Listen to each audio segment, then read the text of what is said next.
The wind on the island carried two smells: salt and something older, sweeter, wrong.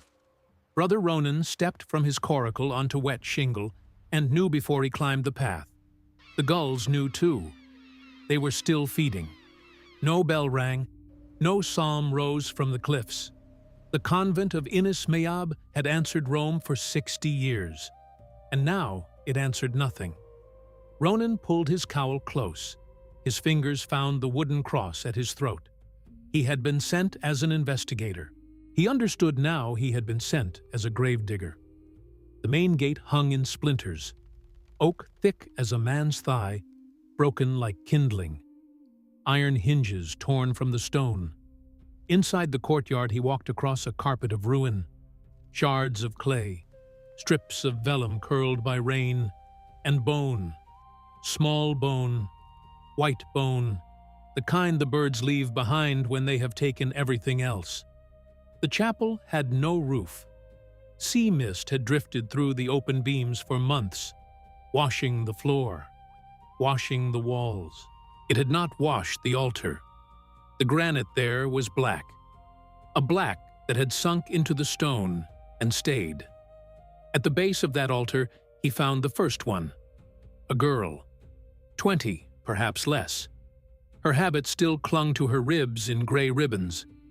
Her skull lay turned upward.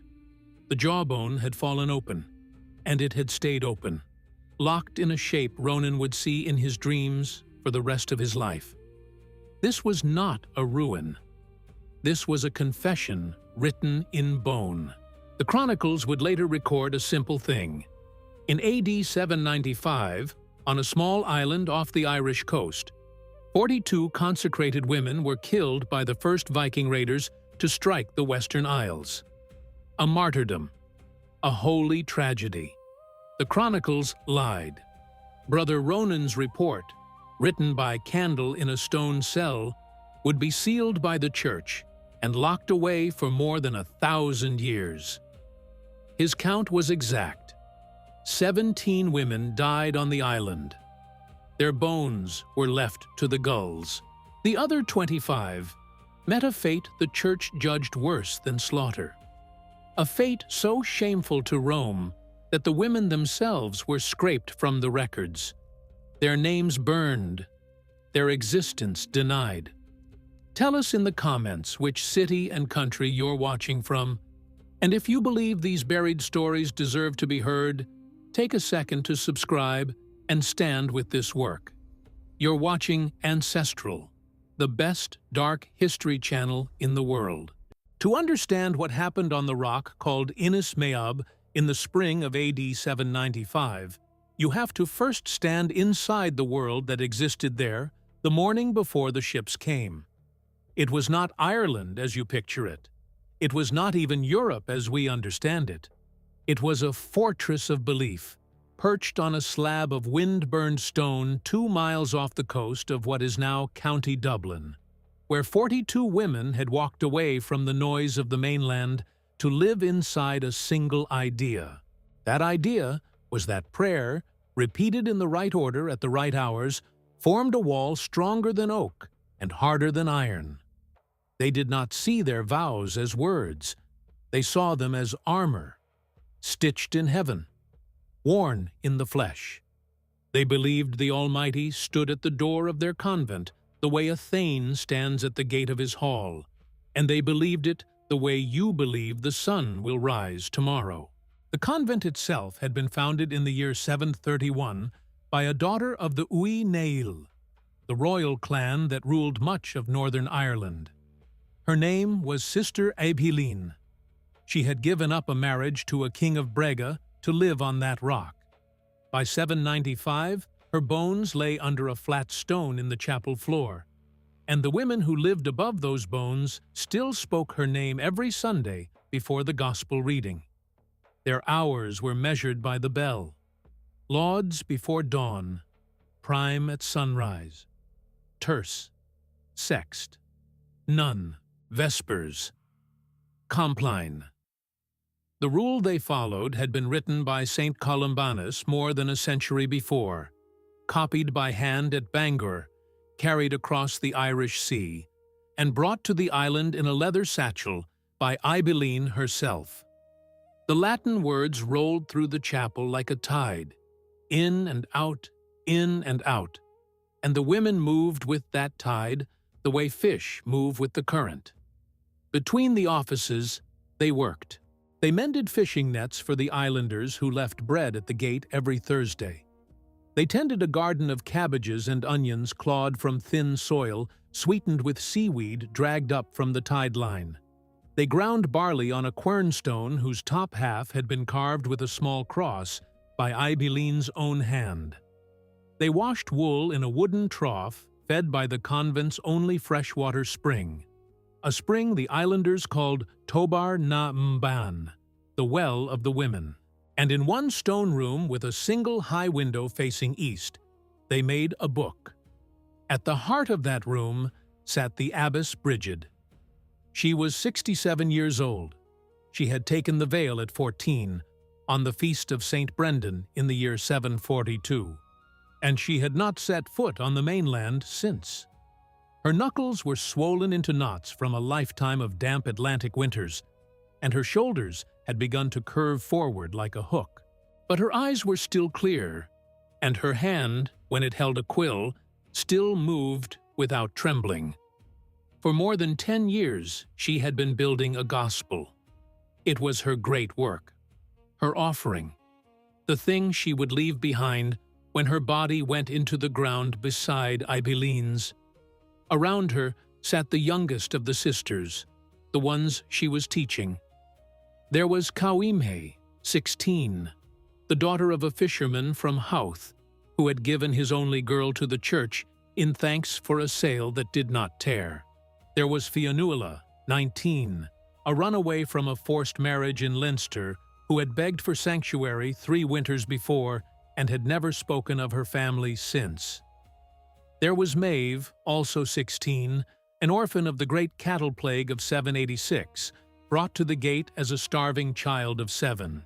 They ground lapis lazuli, the blue stone carried by traders from the Sari Sang mines in what is now Afghanistan, all the way along the Silk Road, into Constantinople, onto Venetian ships, and finally up the coast of Gaul to a merchant in Nantes, who sold it for its weight in silver. They ground it into a powder finer than flour. They mixed it with egg white and water until the pigment glowed like a piece of the sky trapped in a clay dish. They rendered goose fat in a small iron pot over a peat fire. They boiled oak galls with iron filings until the liquid turned the color of dried blood. And that was their ink. They scraped calf skin with curved knives until the vellum was thin enough to let a candle's glow pass through. Then Brigid would lean in. Her hand would touch the page, and the word of God would appear there in long, looping letters in the insular majuscule script, surrounded by knots that doubled back on themselves forever, by dragons swallowing their own tails, by the small painted faces of saints whose eyes were dotted with flakes of beaten gold no bigger than a grain of salt. The book was not a book. It was a slow promise made to eternity. It would take 20,000 hours to finish. They were 11 years in. They thought they had decades more. They thought time itself belonged to them. The wider Ireland of that spring was a land of small kings and smaller wars. Donchad Mac Domnail sat as High King at Tara, but his grip on the lesser kingdoms was thin. Cattle raids between the Uí Dunlange of Leinster and the Uí Nail of the north filled the summer months. The church was the one institution that crossed every border. Bishops moved between rival kingdoms under safe conduct. Monasteries held the wealth of dynasties in their reliquaries. No Irish king in living memory had ever raised a hand against a religious house, because to do so was to invite excommunication and the silent refusal of every priest in the island to bless his cattle or bury his dead. That was the world the women of Inis Méabh trusted, a world in which holy ground was holy ground. a world in which a wall of belief had never been tested by a hand from outside the Christian map. Now, turn your face north, across cold gray water, past the Hebrides, past the Faroes, to a coastline of granite and pine where the soil ran thin over bedrock and the growing season lasted barely 4 months. This was the world the dragon ships came from. The fjords of what would later be called Norway, specifically the long inlets around Hordaland and Rogaland, a country where a bad harvest meant a family ate its dogs in November and its leather belts in February. A country where the second son of any farmer inherited nothing under the law of Odal, because the farmstead could not be divided. A country where a strong arm and a sharp axe were the only inheritance a father could reliably leave behind.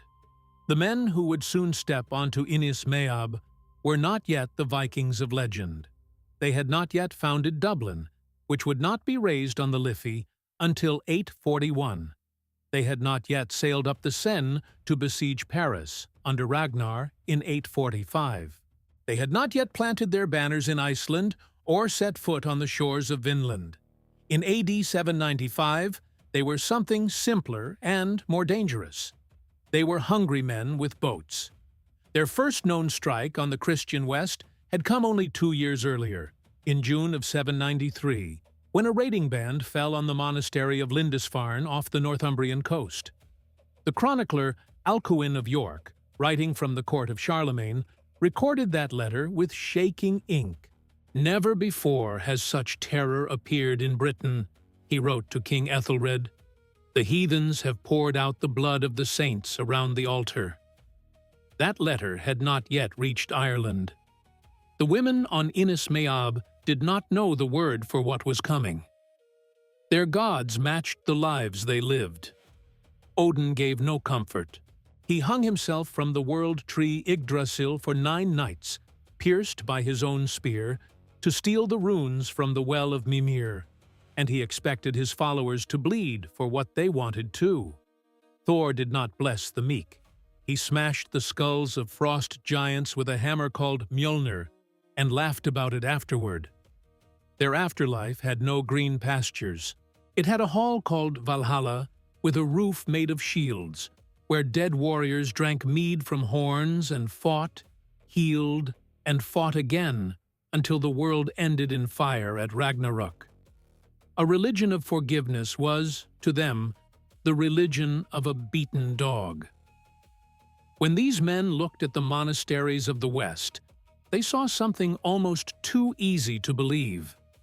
Buildings stuffed with metal, chalices of gold, plates of hammered silver, reliquaries crusted with garnet and amber, books bound in covers heavier than a sword.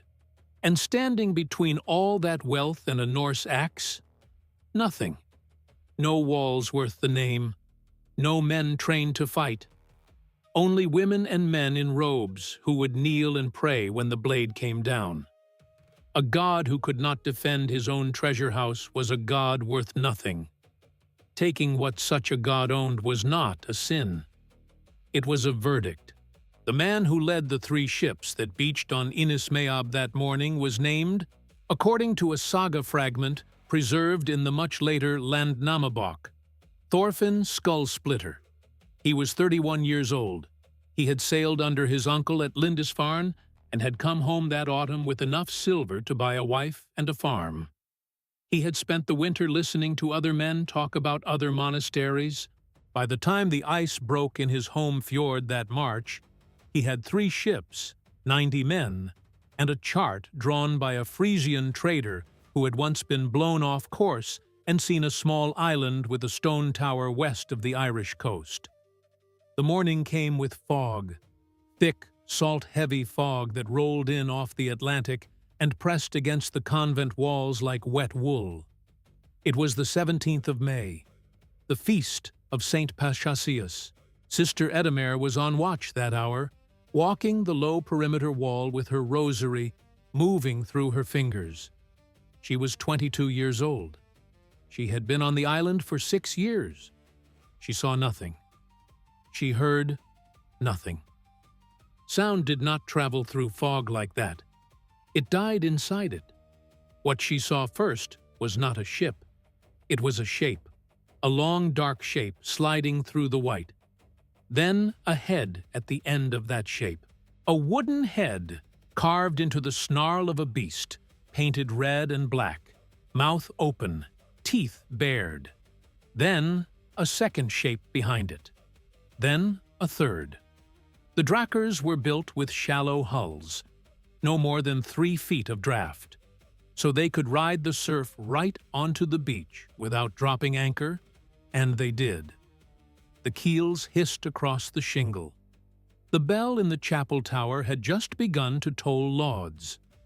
Adamare opened her mouth to scream. An arrow took her in the throat before she finished drawing breath. The arrowhead was a simple iron leaf, fletched with gray lag goose feathers, the shaft of pine.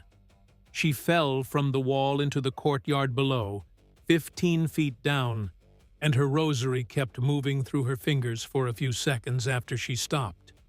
Inside, the women were rising for prayer. They heard a sound none of them had ever heard. The sound of a felling axe biting into the convent gate, not the patient rhythm of a woodcutter. A faster sound, a wilder sound. 3 men swinging together. The oak cracked. The iron straps screamed as they tore away from the wood. The crossbeam, a length of ash thick as a man's waist, splintered. And then, with one final blow, the gate came down. What came through that gate was not what any of the women had pictured when they imagined danger. These were not bandits. These were not soldiers. These were taller men than the sisters had ever stood beside, fed on cod and reindeer and mutton fat since childhood. Shoulders wide as a yoke, faces half buried in beards braided with bits of bone and iron rings, helmets shaped from single sheets of iron, rounded over the skull with simple nose guards, mail shirts that hung to the knee and rang softly with every step. They smelled of seawater and pine tar and old sweat, and the iron-copper stink of blood that had dried into leather a long time ago. And they were screaming, a language none of the women understood. Old Norse, hard with consonants, throat deep. The chant of lauds, half begun in the chapel, broke apart against it the way a candle goes out in a strong wind. The nuns ran, some toward the chapel, because the chapel was God's house, and God's house had always been safe. Some toward the dormitory, where they crawled under straw mattresses and pulled woolen blankets over their heads, the way a child hides from thunder. Some toward the kitchen, where they tried to bury themselves under sacks of barley flour stacked against the back wall. They had lived their whole adult lives inside a single rule, that obedience and faith would protect them. They had never been struck. They had never been chased. They had never seen a man's face decide to kill them. Now they saw it everywhere. In the chapel, 3 raiders kicked over the reliquary that held a finger bone of St. Patrick brought from Armagh by Ibelline in 731. The bone, yellowed and thin as a hazel twig, rolled across the flagstones and disappeared into a crack between the altar steps. They did not look for it. They wanted the silver box. One of them lifted the great processional cross from behind the altar, a cross of cast bronze plated in silver that had been carried in every Easter procession for 90 years, and weighed it in his palm like a butcher weighing a cut of meat. He grinned and dropped it into a sack of oiled hide. Sister Maeve held up the small wooden cross that hung around her neck. She had been taught from the age of 7 that the sign of the cross would turn back any evil. She thrust it toward the nearest raider and began to recite the prayer of Saint Michael. Sancte Michael Arcangele, defenda nos in proelio. The raider did not even break stride. He swept her aside with the back of his hand, and her head struck the stone pillar behind her, and she did not get up. Sister Fionuala saw it happen from the doorway. She had hidden behind the wooden screen that separated the choir from the nave, and through a knot in the wood, she watched Méabh fall. 3 years before, Fionuala had run from a man twice her age who had paid her father in cattle for the right to take her.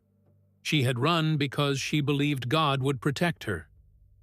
She watched Méabh's small body crumple at the foot of the pillar, and something inside her, the thing that had carried her across 2 kingdoms and onto a boat to this island, went quiet.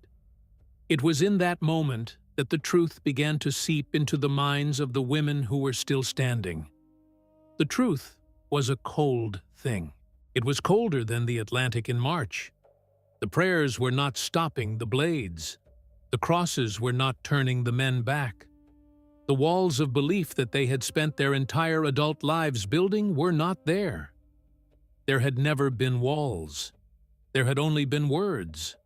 And words do not stop iron. We are building something here that does not exist anywhere else on YouTube. A community of people who believe that the dark corners of history deserve light, not silence.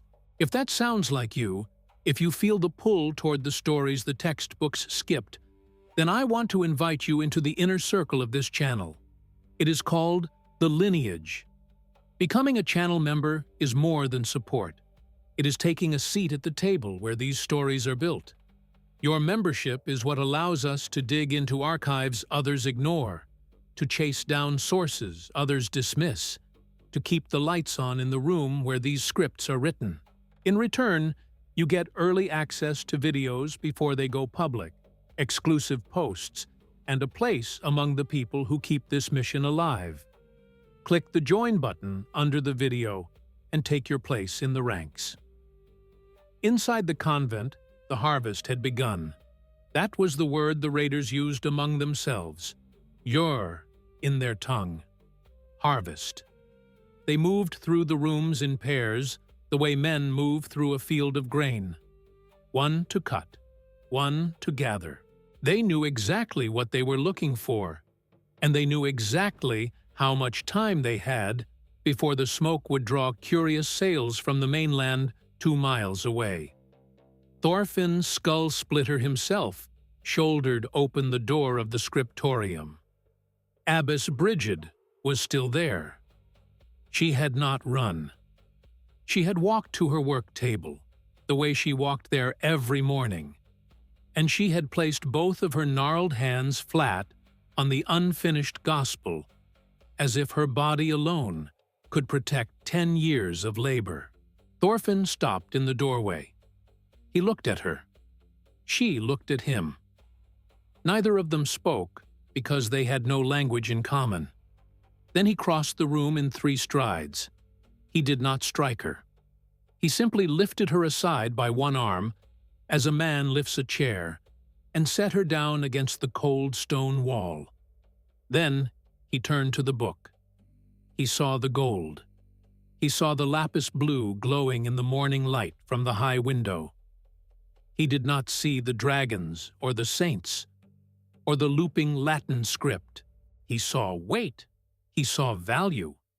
He drew a knife from his belt, a single-edged seax with a bone handle wrapped in copper wire, and slid it under the golden cover. With one practiced motion, he pried the cover free from the binding. It went into his sack with a soft, heavy thud.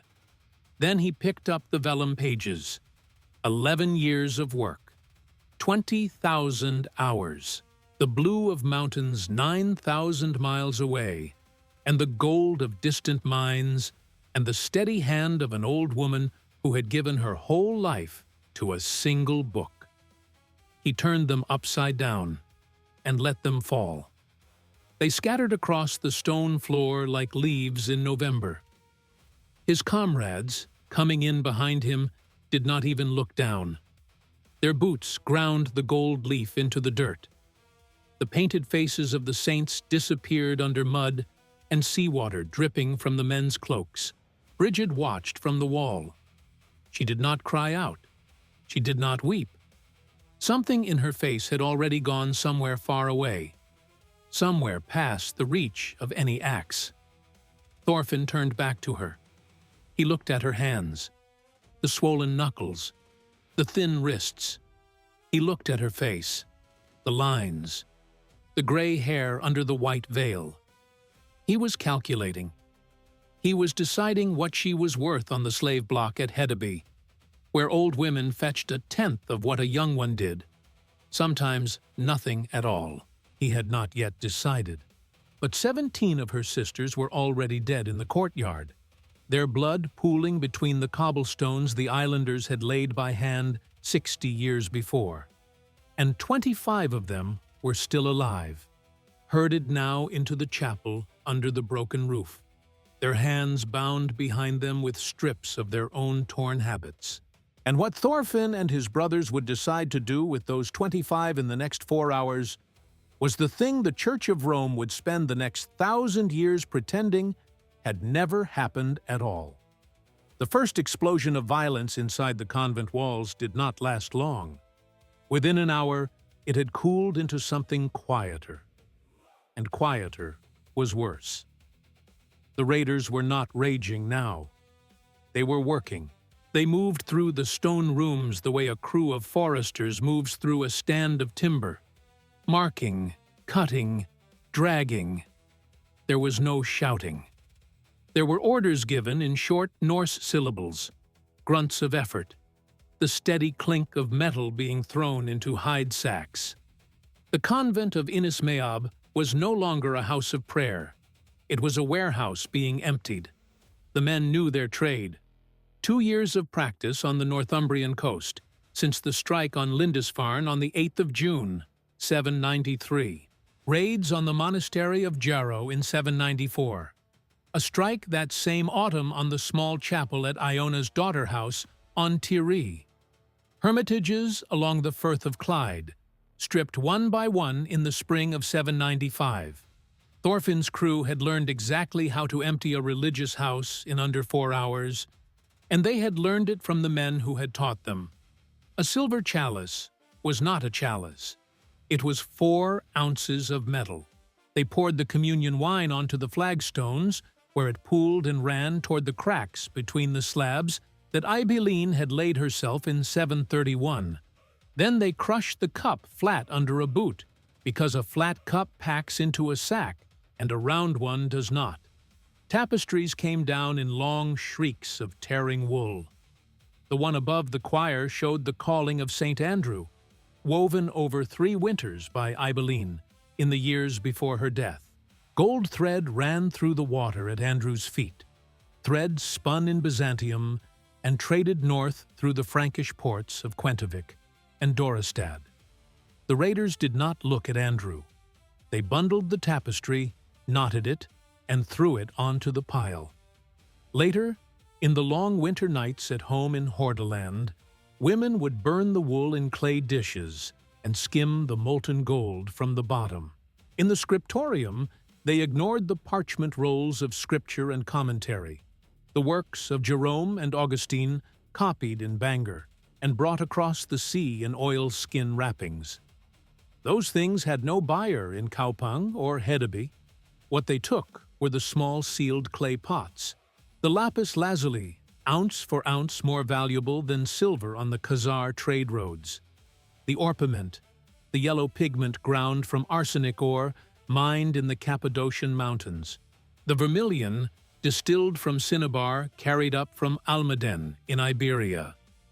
Into leather pouches it all went, sealed with beeswax, packed into wooden chests they had carried up from the ships for exactly this purpose. They smashed open the reliquaries with the pommels of their sea axes. The finger bones, the chips of skull, the strands of saintly hair preserved in tubes of glass blown in Damascus. All of it spilled onto the floor and was left there. The boxes went into the sacks. The bones of the saints were trodden under nailed boots. In a smaller side chamber off the scriptorium, the raiders found something they had not expected. a wooden press. Inside the press, 23 smaller books, the working library of the convent, psalters, a copy of the Rule of Columbanus, a penitential, a handbook of computus for calculating Easter, used by every monastery in the Western world since the Synod of Whitby in 664. The Norse had no use for these. They tossed them onto the floor in a pile, and one of them urinated on it before they walked out. The pile would still be there, sour and unburned, when Brother Ronan arrived 11 months later. By the third hour, the stripping was done. What had been the wealth of a century lay folded and packed in 9 sacks and 3 small chests, ready to be carried down the path to the beach. And then began the second part of the work. A horn sounded in the courtyard, 2 short blasts on a cow horn fitted with a bronze mouthpiece. Thorfinn Skull-splitter, blood-flecked but calm, stood at the broken well in the center of the yard with his arms folded across his mail. The well was the one Ibeline had ordered, dug in 734, a single shaft cut 22 feet down through limestone to a vein of fresh water. The stone rim of it was worn smooth by 60 years of women drawing buckets. The rope was still on the windlass. His men herded the surviving women out of every corner of the convent and pushed them into the open. 25 from the chapel, 8 from the dormitory, dragged out by the ankles from under the straw. 6 from the kitchen, white with flour from the sacks they had tried to hide under. 3 more from the scriptorium, where they had hidden behind the writing desks. 42 women, the entire community alive in one place for the last time. What happened next was not a massacre. Not yet. It was a market. The raiders moved among the women the way drovers move through a herd before the autumn fair at Skeering Salar, where the Vestfold slave block met the sea every August. They gripped jaws and tilted faces up to the gray light. They looked at the teeth, because rotten teeth meant a thrall who would die within 2 winters and a buyer who would demand his silver back. They pinched the flesh at the upper arm to gauge the muscle under it. They turned hands palm up and looked at the calluses.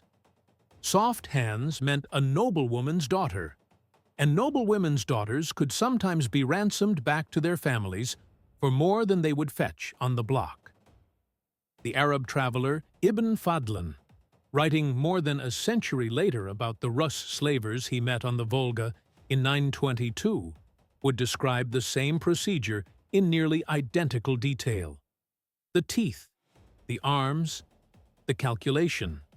The trade had not changed because it worked.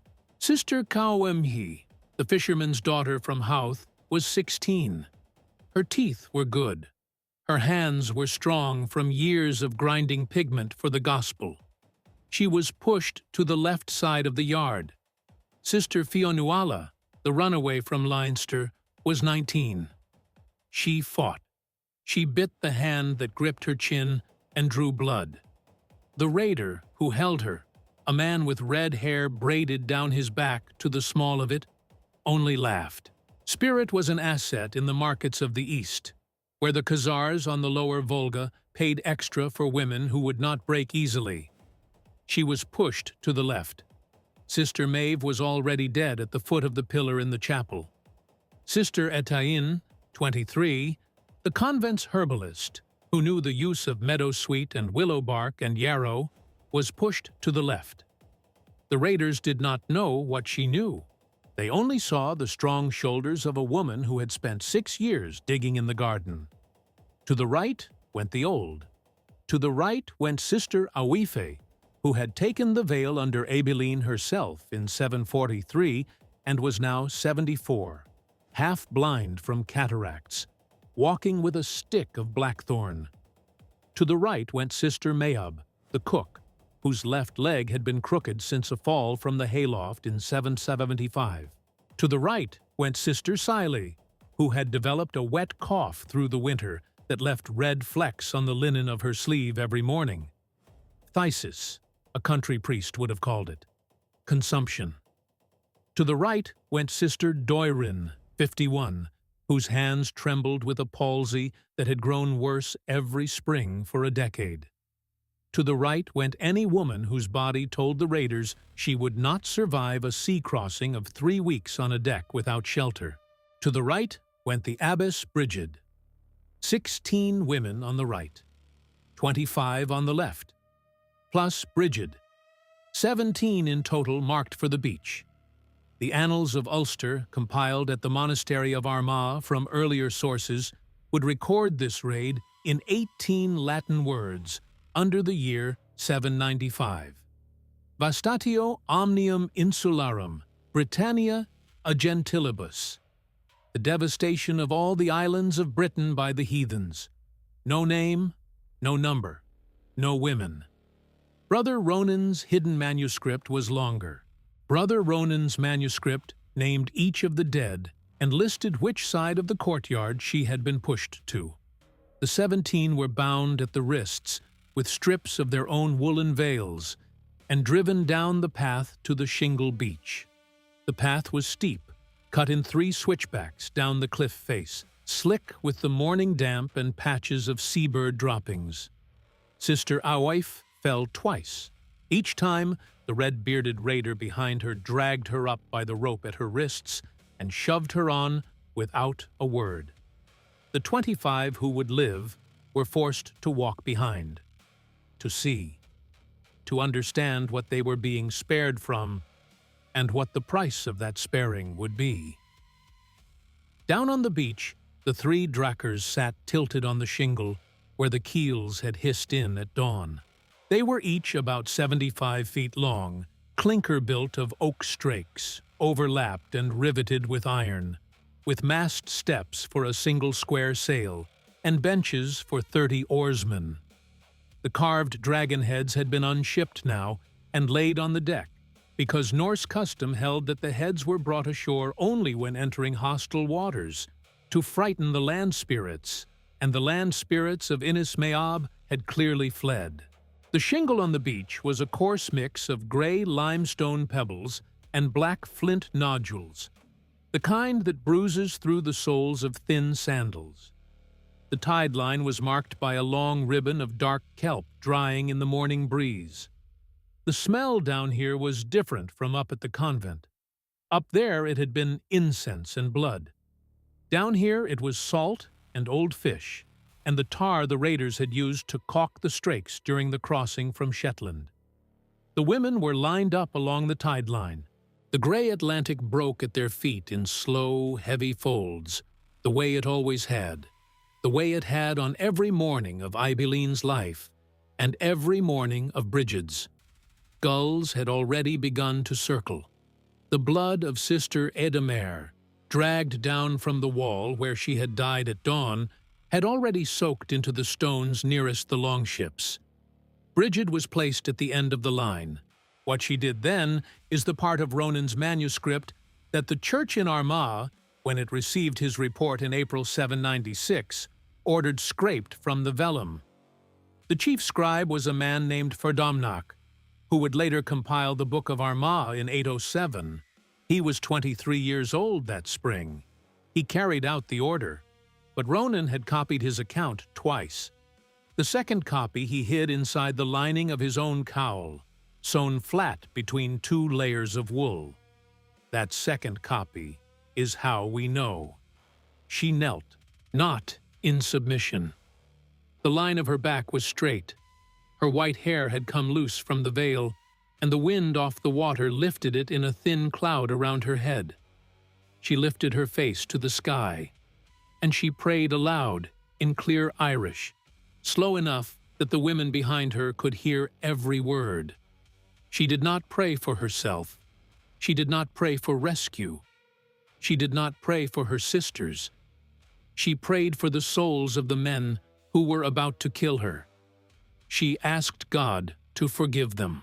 She named them by what she could see of them, and Fear Ard, the tall one, and Fear Rua, the red one, and Boachail Mayol, the smooth-cheeked boy, and she asked that each of them be received into the mercy she herself was about to leave behind. The boy with the wisp of beard was the one who walked up to her. He was 18. His name, recorded in a much later Icelandic genealogy preserved in the Landnámabók, was Erik Olafsson of the farmstead at Bora in Vestfold. This was his first raid. The braided beard he was trying to grow had not yet filled in properly. He stood over the kneeling old woman and listened to her speak words he did not understand. What he saw was a frail body kneeling on stones, praying to a god whose treasure he had already loaded onto his uncle's ship. He laughed. A short, sharp sound, more nerves than humor. He lifted his broadaxe. The axe was a Peterson Type M, a felling axe with a beard that curved down from the lower edge of the blade, designed to be swung two-handed and to cleave through ash or pine or bone with equal indifference. It had been his father's. His father, Olaf, had died of a fever the winter before, and the axe had passed to Erik on the morning the funeral pyre went cold. He had carried it from the fjord with the hope that he would use it on this voyage.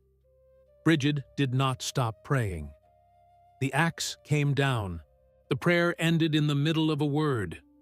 The word, according to Ronan's hidden copy, was Trócaire, mercy. Her body fell sideways onto the shingle. The white hair turned red at the temple. The stones beneath her darkened. Erik Olafsson stood over her for a moment, breathing hard. Then he stepped back and wiped the blade on a strip of wool torn from her habit. The rest happened quickly. The other 16 were dispatched along the tide line, 6 with axes, 7 with swords, 2 with spear thrusts under the ribs. 1, Sister Awifi, with a single blow from the iron-shod end of a longship oar swung by a man too impatient to draw a blade. The men worked the way men work when work needs finishing before the tide turns. The bodies were not arranged. They were left where they fell. The kelp moved against the legs of the dead with each incoming swell. The 25 who would live were already being herded onto the longships. They were forced to step over the bodies of their sisters to reach the gangplanks. Sister Kawimhe stepped over Sister Awife, who had taught her the names of the Greek letters when she was 9 years old. Sister Fionuala stepped over Brigid. She did not look down. The oars came down. The keels scraped backward off the shingle with a long, grinding sigh. The dragonheads were re-shipped at the prows as the boats turned into the open water, because the spirits of the open sea required different respect than the spirits of land. The square sails ran up the masts.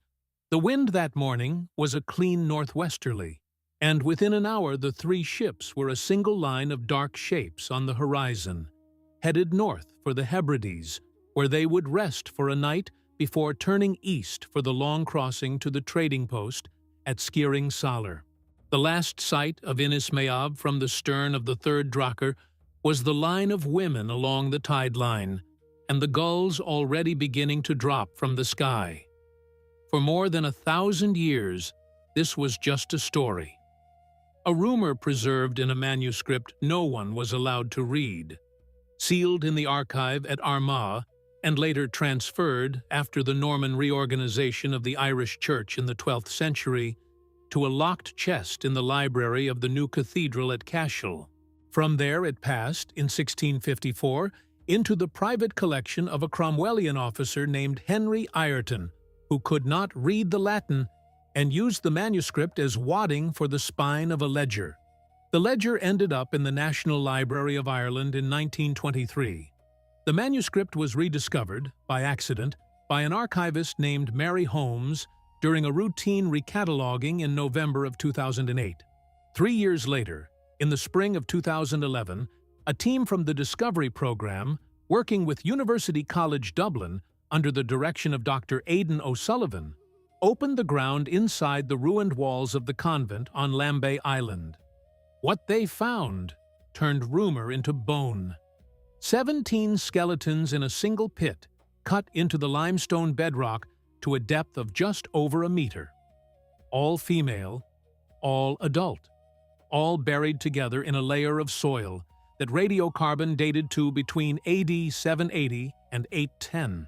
The osteoarchaeologist on the dig, Dr. Lindsay Simpson, found the same pattern repeated across the crania.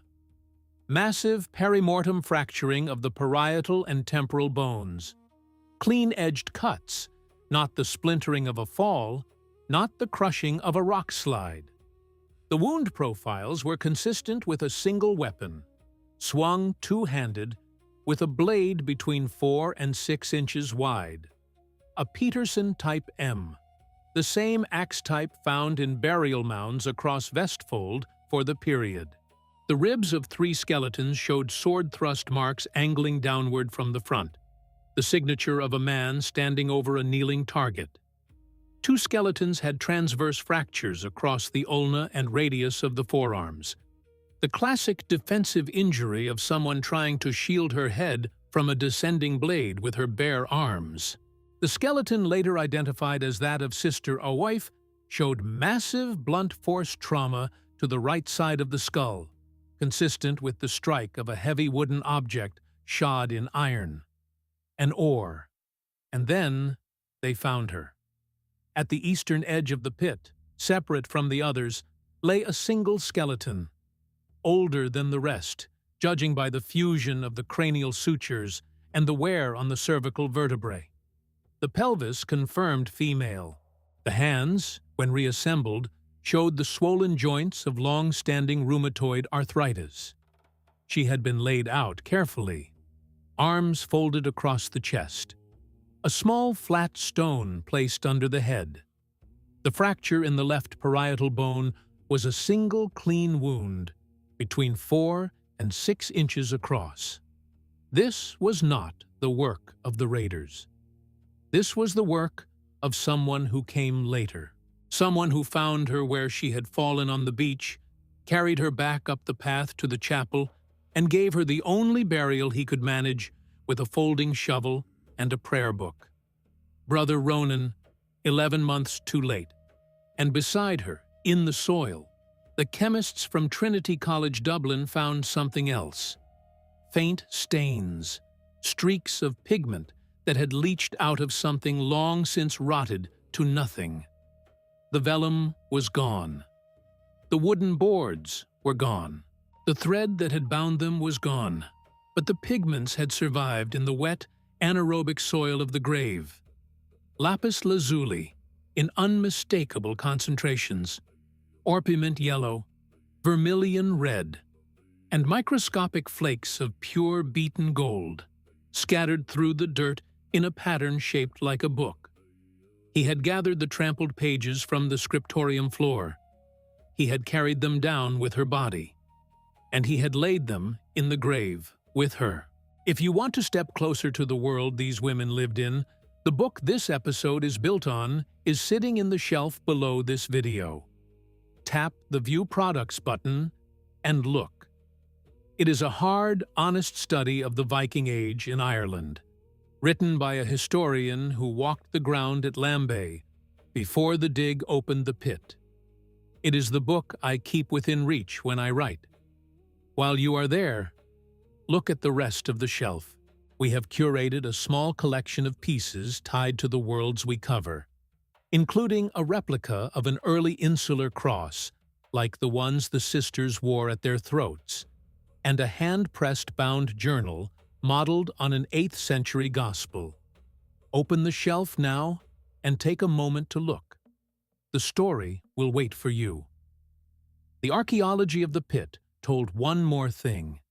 There were no Viking dead. Not a single Norse skeleton anywhere on the island, in any layer, in any period that overlapped with the raid. This had not been a battle. There had been no resistance worth recording. What happened on the beach at dawn on the 17th of May, AD 795, was not combat. It was the sorting of a herd. The 17 women along the tide line were not killed for their faith. They were killed because they could not be sold. The 25 who lived were not spared. They were inventoried. What waited for them in the long oar-stroke north, across 3 weeks of open sea, on an open deck in the changeable weather of the late Atlantic spring, was not death. Death had been the gift given to Brigid. The 25 were being carried toward something the women of Christian Europe had no word for. No woman who entered it had ever come back to teach the word. They were going to a place where the gods drank from cups made of human skulls, where the slave collar was iron and the iron was hot when it went on, and where a thrall woman's life expectancy, according to the bone evidence later recovered from the burial pits at Birka in Sweden, averaged 7 winters from the day of her arrival. In one of the longhouses at Skieringsaler, a man was already grinding the edge of a knife. He was a thrall keeper named Håkon Greycloak, 41 years old, with one ear missing and a daughter who had died the previous winter of a fever he could not afford to treat. He used the knife for a single specific purpose. Sister Kawimhi of Houth would learn its use before the first snow fell. The sea crossing took 23 days. The Annals of Saint-Bertin, written across the channel in Frankish Gaul, would record the spring of 795 as one of the worst weather seasons in living memory along the western coasts. Cold rains, northwesterly gales, hail in late May, pack ice still drifting south past the Faroes in the first week of June. The 25 women crossed it on the open deck of Thorfinn's Drakar, wedged between sea chests and the sweating, urinating, vomiting men who rowed when the wind died. They were not chained. There was no need. There was nowhere to go. A woman who threw herself over the side would last less than 4 minutes in water that temperature. The raiders knew it. The women learned it. 2 of them tried it anyway. Sister Moore, on the 7th night out, slid herself over the gunwale while the watch was changing. The man on duty was a young rower named Keetle, who heard the splash but did not turn his head until she was 20 feet behind the stern. By then, she had already gone under. Sister Ida, on the 11th morning, did the same in full view of the steersman, a man named Bjorn Longleg, who steered with the broad rear oar and did not even reach for her as she climbed onto the strake. He watched her drop. He spat into the water after her. Then he corrected the course by a degree to starboard and went back to humming the song he had been humming for an hour. The remaining 23 watched the dark water close behind their sisters and learned the lesson the Norse had wanted them to learn. Death was no longer something you walked toward in prayer. It had become a door you had to ask permission to open. Permission would not be given. They were fed once a day at the noon sun.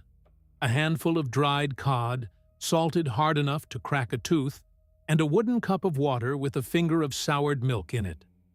The cod was the same fare the rowers ate. The Norse were not yet hungry on this voyage. There would be time for hunger later, in the longhouses, when the autumn supplies ran thin and the thralls were the last to be fed. The latrine was a bucket of oak staves lashed at the stern with hemp rope. They were forced to use it in full sight of the crew. This was the first of many erasures. The convent had been built on the principle that the body was a temple to be hidden and disciplined. By the 3rd day, that principle was gone. By the 5th, none of them looked away when another used the bucket. By the 10th, modesty was a word in a language they were starting to forget. The ships put in at 3 places along the way. A small bay on the western coast of the Isle of Lewis, where the raiders bought fresh water from a Pictish farmer, who asked no questions about the women huddled at the stern and accepted payment in 3 Frankish deniers that had themselves been stolen from a monastery near Tours the previous summer. A protected inlet on the Orkney mainland, near the place that would later be called Bersay, where they spent 2 nights drying sails, and where a second drakkar joined them with 12 more captives taken from a hermitage at Einhallow the week before.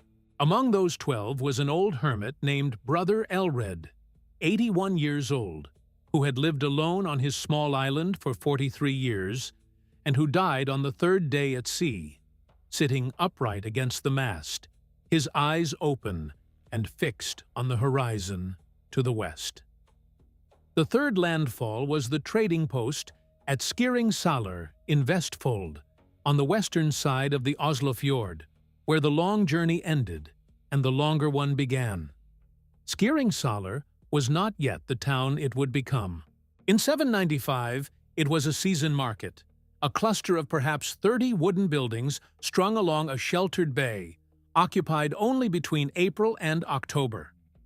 The Norwegian archaeologist Charlotte Blindheim, who excavated the site between 1956 and 1974, identified the bay as the Kaupang of the Sagas and dated the earliest substantial occupation layers to the last quarter of the 8th century. The summer of 795 was, in other words, near the beginning of its life as a market. But it was already a node on the great trade road that ran from the silver mines of the Abbasid Caliphate, up the Volga, across the Baltic, and down through the Norse markets to the slave blocks of Hedeby and Dorestad. The town that summer would have held maybe 400 people. Half of them were sellers. The other half were merchandise. The women were taken off the ship at a long wooden jetty built of split pine logs driven into the mud of the bay. The jetty creaked under their feet. The wood was wet and slick with fish slime. They were walked, on legs that no longer remembered how to bear weight, up a plank road that ran inland past the boatworks and the smithy. The smell hit them first. Wood smoke from 100 cooking fires, pine tar from the boatworks, boiling in iron cauldrons over open flame. The sharp ammonia of the tanning pits where hides were soaked in human urine for 3 weeks before scraping. The fish yards where cod was split and salted on wooden racks taller than a man. The iron stink of the smithy where a man was hammering rivets for a ship's hull. And under all of it, the sweet, rotten smell of a town with no sewage system, where everything that came out of a body ran downhill into the bay and lay there in the warm shallows. They were held for 3 days in a long wooden shed near the auction ground. The shed had no windows, only narrow slits at the eaves for light. The floor was packed earth covered in dirty straw that had not been changed since the previous summer. There were already 11 other women in there when they arrived, Saxons from the lower Elbe, taken in a raid on a village near present-day Hamburg, Frisians from the islands off the coast of what is now the Netherlands, 2 Slavic girls who spoke no language anyone present understood, taken from a settlement on the eastern Baltic and shipped west through the Pomeranian trade routes. The women of Inis Méabh did not speak to them. They did not speak to each other. They sat against the walls, and they waited. A woman came in twice a day with a wooden bucket of barley gruel and a ladle. She was perhaps 50, with a leather collar around her neck, stamped with the mark of the auction house. She was herself a thrall. She had been one for 31 years, taken as a girl from a fishing village near what is now Newcastle. She no longer spoke English. She no longer remembered her birth name. She spoke to no one as she ladled the gruel into the women's cupped hands. On the 4th morning, the shed door opened and a man came in with a leather sack. He was the auction master. His name, recorded in a runestone fragment later found in a midden layer at Kaupang and dated to the early 9th century, was Ulf Irontongue. The runestone praised his honesty in trade, which in the Norse market meant that he did not overstate the age of his merchandise to buyers. He counted the women. He looked at each one. He gestured with a calloused finger, and a thrall boy of perhaps 12 followed behind him, stripping the woolen habits from their bodies one by one. The habits were thrown into the leather sack. They would be washed in the bay, sold to a cloth merchant by sundown, and cut down to make warm winter shirts for a Norse farmer's children before the snow fell in November. The women stood in the dirty straw with nothing on. The convent had been built on the idea that the body was hidden. Now the body was the only thing left to them, and even that did not belong to them anymore. They were taken outside, one by one, and placed on a wooden platform 2 feet high in the center of an open yard between the smithy and the brewing shed. The platform was made of 3 pine planks. It had a dark stain along the front edge where countless feet had stood. The crowd around the platform was perhaps 80 men, Norse jarls from the inland farmsteads of Vestfold and Telemark, in cloaks pinned with silver penannular brooches of the kind found in their burial mounds 2 centuries later. Frankish traders down from Dorestad on the Rhine mouth, looking for women to resell at the great Easter market at Aachen. 2 men in long robes who spoke Arabic to each other, agents of a merchant in Baghdad who specialized in pale-skinned women for the harems of the Abbasid court. The Caliph Harun al-Rashid, who had taken the throne in 786, was known to pay particular prices for European captives, and the trade road from Skiring Salar to Baghdad through the Volga and the Caspian was, in the summer of 795, 6 months long, and carried perhaps 200 women a year. A Khazar broker from the lower Volga, named in a Hebrew-language commercial letter from the Cairo Geniza as Yosef ben Aharun, paid in silver dirhams stamped at the mint of Samarkand in the year of the Hegira 178, which is AD 794. Those same dirhams have been found in hoards across Norway and on the island of Gotland in the Baltic, the silver trail of a slave trade that left no written record of the women themselves. Sister Kauimhi of Howth was the 3rd one sold that morning.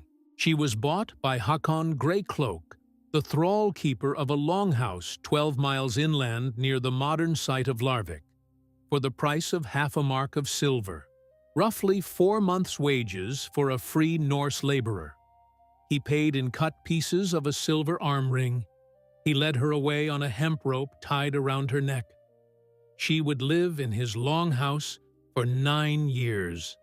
She would bear 3 children to a man whose name she never learned to say. She would die in 804 of complications in childbirth, and would be buried in a shallow pit outside the longhouse fence with no marker. Sister Fionuala was bought by the Khazar broker for 1 1/4 marks. She would be walked in a column of 14 other women yoked together by a long wooden pole laid across their shoulders and tied at the wrists, across central Sweden to the Baltic port at Birka. From Birka she would be shipped east to the river mouth at the head of the Gulf of Finland, then up the Neva, then by portage and river to the Volga, then down the Volga to a market at Bulgar, where she would be sold again to a Persian agent, and her name would disappear from the historical record somewhere between Bulgar and Baghdad. Sister Etaine, the herbalist, was bought by a woman, the widow of a jarl in Hordaland named Gudrun Halfdansdottir, who needed a healer in her household and had heard from a sailor that Irish nuns knew the use of plants. Etaine would live the longest of all of them, 41 years. She would die in 836 in the same longhouse, of a fever she could not cure in herself. Gudrun's great-grandson, a man named Olaf the Black, would be baptized a Christian in 998, in part because his grandmother had told him stories her own mother had told her about an Irish nun who prayed in a language no one else understood, and who blessed his great-great-grandmother's hand the night before she died. Sister Deirdre was bought by a Frankish trader and resold 3 weeks later at Dorestad to a wine merchant in Verdun. Sister Sorcha was bought by a captain of a coastal trader who took her to Hedeby and sold her on for a profit of 3 ounces of silver. Sister Brona was bought by a farmer from Upper Telemark and never appears in any record again.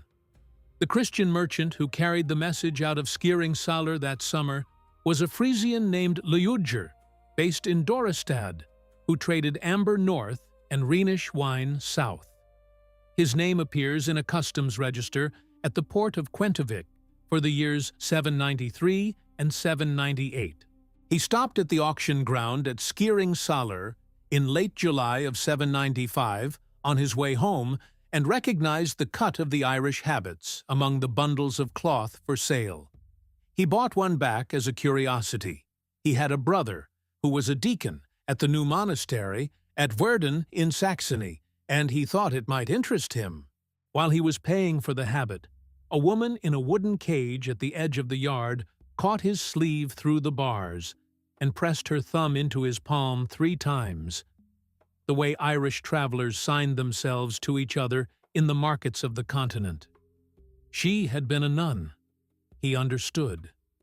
She had only seconds before the cage-keeper noticed. She whispered 4 words in halting Latin, the only language they shared. Dic es nos orare. Tell them we still pray. Liudger wrote it down that night on a wax tablet in his lodging house. The note made its way 2 years later by way of his brother, the deacon at Werden, then through a Frankish bishop traveling to Iona for the Synod of 797 to the monastery on that island. From Iona, it crossed to Armagh in the autumn of the same year, and in Armagh, in late November of 797, it ended up on the desk of Brother Ronan. Ronan was a man in his early 40s. He had been trained as a scribe at Bangor under the abbacy of Ayed, and he was known in the scriptorium for an exact, almost obsessive style of record-keeping. The abbot of Armagh, Conmach, sent him to Lambay in April of 796 with instructions to assess the damage, count the dead, and prepare a report suitable for circulation to the daughter houses of the Columban Federation. What Ronan returned with, 11 months later, was something else. His report ran to 43 folios of vellum, written in a tight insular majuscule with marginal notes in Old Irish where the Latin would not serve. He named every dead woman by her religious name and, where he could establish it from talking to families on the mainland, by her birth name as well.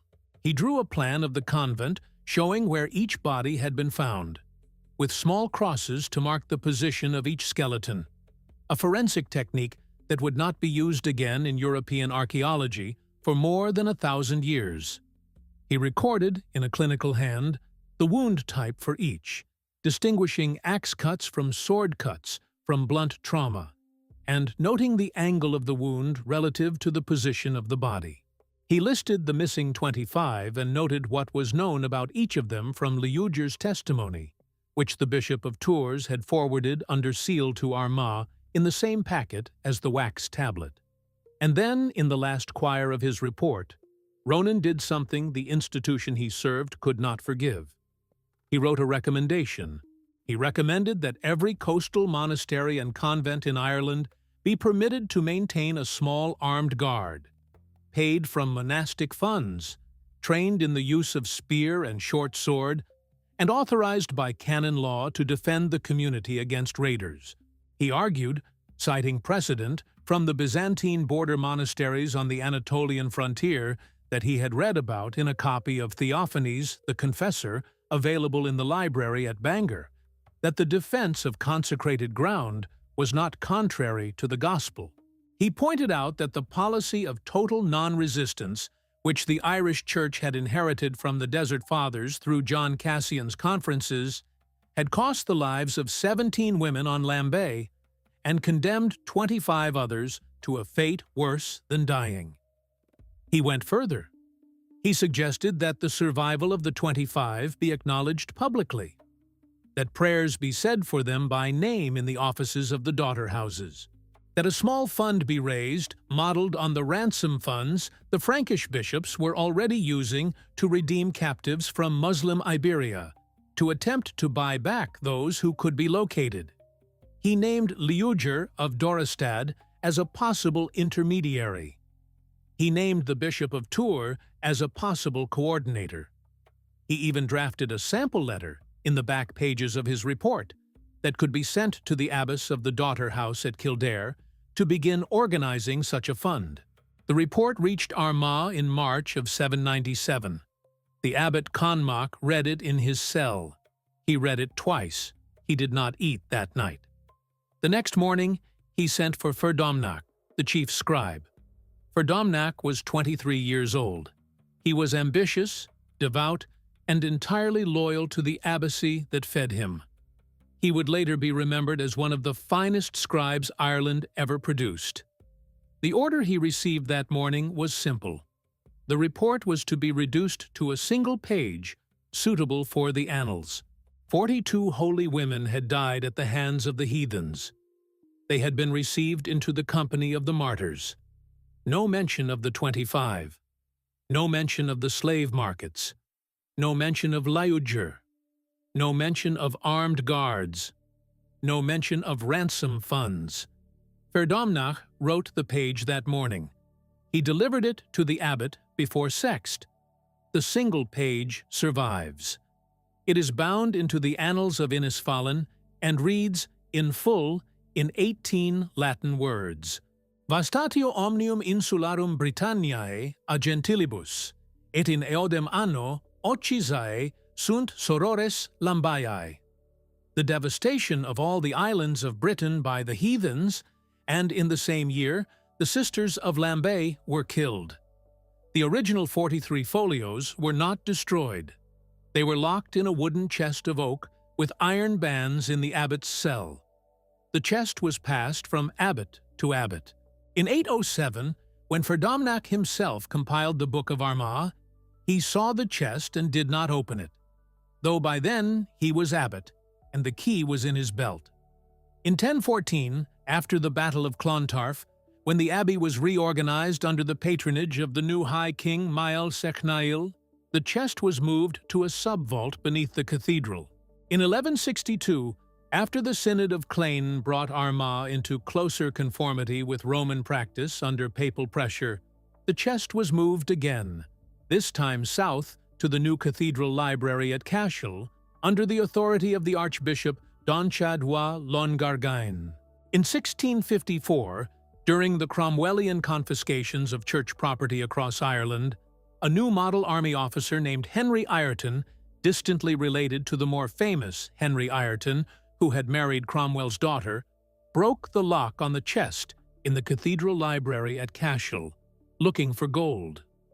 He found only 43 folios of vellum written in a Latin he could not read.